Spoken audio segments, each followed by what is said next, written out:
Welcome to Safe Skies with Leah Tuso, the ultimate podcast about flying with kids. I'm your host, Leah, a child passenger safety technician, frequent flyer mom, and passionate advocate for making travel safer and less stressful for families. Whether you're flying with a newborn, navigating TSA with toddlers, or wondering how the heck to fly with a car seat, this is a place to learn expert tips, professional recommendations, and gain the confidence you need to travel with your little ones. The seatbelt sign is on, so buckle up and join me for takeoff while we explore more about flying with child passengers. Welcome to the first episode of Safe Skies with Leah Tuso. I'm your host, Leah, and today we are going to be discussing a very important question, and that is, who should be flying in a child restraint system or car seat? So, if you're wondering if your child should use their car seat on board the aircraft, I hope that you learned something new in this podcast and it will help you make an educated decision for your travels that will be best practice for your individual family and your trip itinerary. So in today's podcast, I'm going to be reviewing the industry professional recommendations. I'll give you my opinion, and then we'll discuss some other logistical things to consider. First, let's start here in the United States with the Federal Aviation Administration, aka the FAA. Their recommendation is that any infant under age 2 should use a child restraint system in their own aircraft seat, not sit on a caregiver's lap. In fact, the FAA actually discourages in-lap infants. They also state that once a child is over 40 pounds, they are sufficiently protected by the aircraft lap belt alone.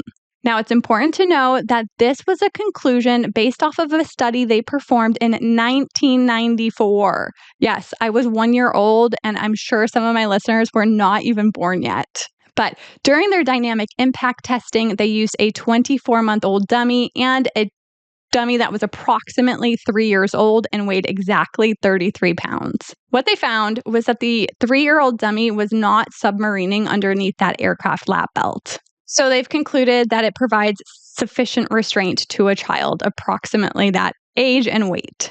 However, what their study did show was that there is an increased risk for head injury when a child, as we know, is restrained by a lap belt only. There is no upper torso restraint, which means during impact or during force, the child flies forward into the passenger seat back in front of them or into their own lower extremities and has a higher risk for head injury compared to that of a child who is sitting in a forward-facing 5-point harnessed car seat.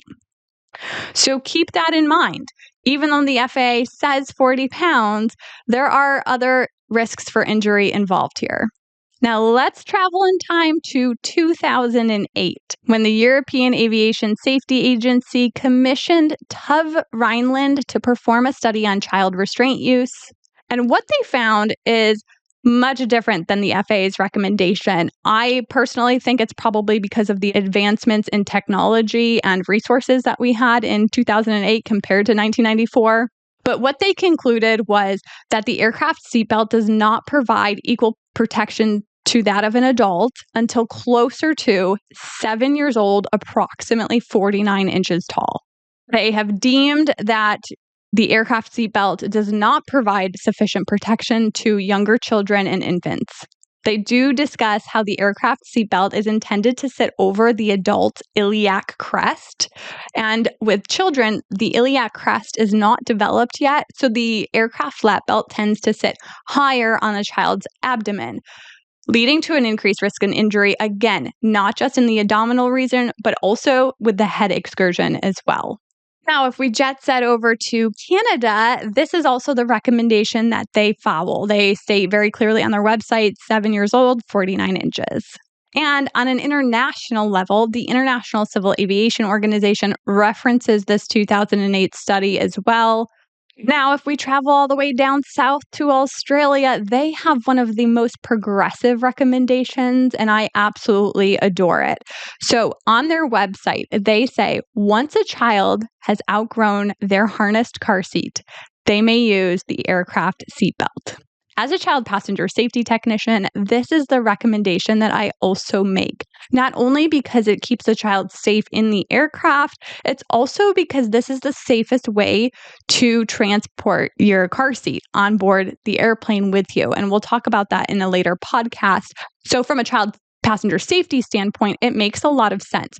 If your child is still using a 5-point harness in the vehicle, they likely need one at their destination or to get to the airport, and therefore bringing it along with you. We want to avoid checking and risking it for damage. Using it on the aircraft is the best way to transport it also. When I explain this recommendation to caregivers, it's important to understand that best practice will vary by family and by trip itinerary. So for the majority of the general public, this is going to make a lot of sense, especially when you're traveling from like New York to Florida on your annual vacation. This is really going to be the most practical situation to navigate. There are varying trip itineraries and different situations where perhaps you don't need a car seat at your destination. Say you're flying to New York City and you're relying on public transportation. There are unique situations. So I do make this recommendation. This is the language and the verbiage that I use for the general public, but I do understand and I appreciate that best practice will always vary by family, by trip itinerary, and there are other considerations to think about and to navigate. So I want you to understand this is the information that we have. It's based off of research and data on an international level, and take this information and see how it fits with your trip and your itinerary, because it is possible, for say you don't need a car seat at your destination and grandma and grandpa are going to drop you off at the airport. Maybe you take the FAA Cares harness instead of the car seat. So keep that in mind. But stay tuned for episode 2.